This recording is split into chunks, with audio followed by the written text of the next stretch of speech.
Well, Typhoon Halong sparking disastrous and deadly flooding in Alaska. This weekend, floodwaters swept through coastal communities in the western part of the state. And as of this morning, several dozen people have had to be rescued.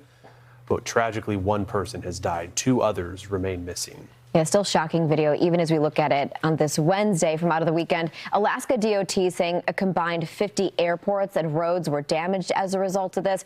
Access and communication to these remote communities severed in some cases, and more than 1,000 people taking shelter across the region.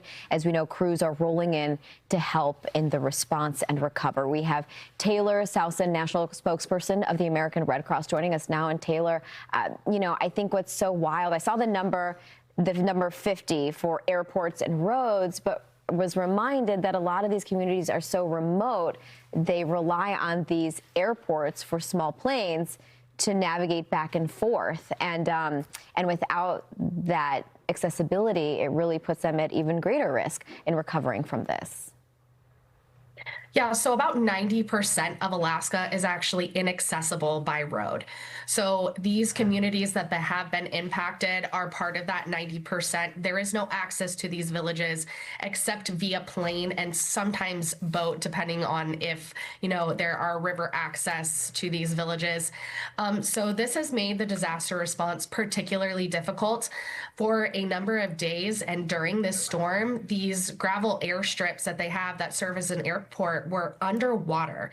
And so that made access both in and out of these remote areas impossible. So right now, the American Red Cross is working with our state, our local, and our tribal governments to provide as much disaster assistance as we can. Right now, we have about half a dozen volunteers are staged in one of the hub communities of Bethel. That is the closest, less remote communities to the major villages that have been impacted. You're seeing photos of villages of Kipnuk and Quingilingok. Those are the ones that are, we're seeing the most significant impact. And the state and the tribal governments have evacuated a number of people out of those villages to these hub villages where we're able to provide more of a wraparound support. How has communication been, Taylor? Because given the remote nature of these villages, to know that some of these communities need help, word has to get out. Has that been affected with these floods? I only mention that because the winds associated with the remnants here, they were 80, 90 miles an hour. So any sort of towers that may have been there, I'm sure that some were damaged.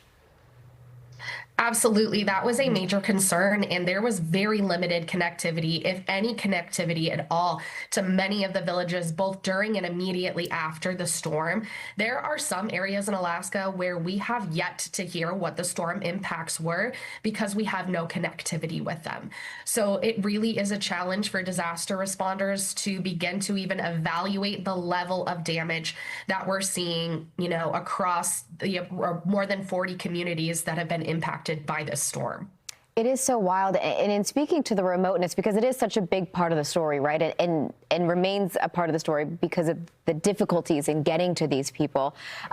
These communities, because they're more remote, depend on themselves for hunting, for fishing, gathering their food, the supplies that they're going to need to get through the winter months. And it is starting to drop in temperature, especially in western Alaska. And we're only going to get colder as we get further into the season.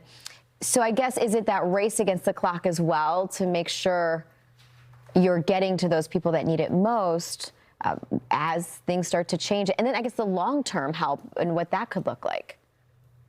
It is a major concern for us because a lot of these communities rely on their traditional practices of subsistence lifestyle, meaning they hunt, fish, and gather all of the food and the supplies that they would need in the summer months in order to be able to survive the winter months. We saw something very similar in 2022 during Typhoon Merbok, and a number of these communities were impacted once again by the remnants of Typhoon Halong.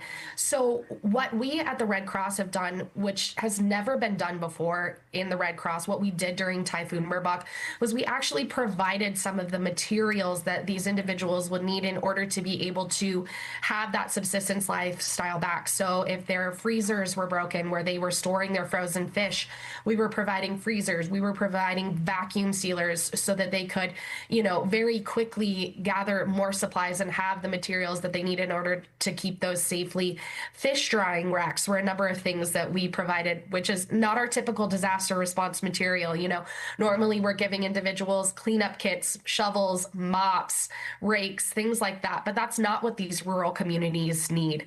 And in order to support these disasters, like tropical storms, like floods, and countless other crises, it's really important that we rely on the generosity of our donors and support through the American Red Cross Disaster Relief. So if anybody out in the public is wanting to help support this operations and operations like this, I would encourage them to visit redcross.org or call 1-800-RED-CROSS and help us with your support. It does speak to knowing the people that you're serving and knowing what those needs are, because each disaster, while there is this understanding that a disaster brings so much tragedy, there are unique needs that we all have. So understanding what it's like in those Western communities of Alaska, vital.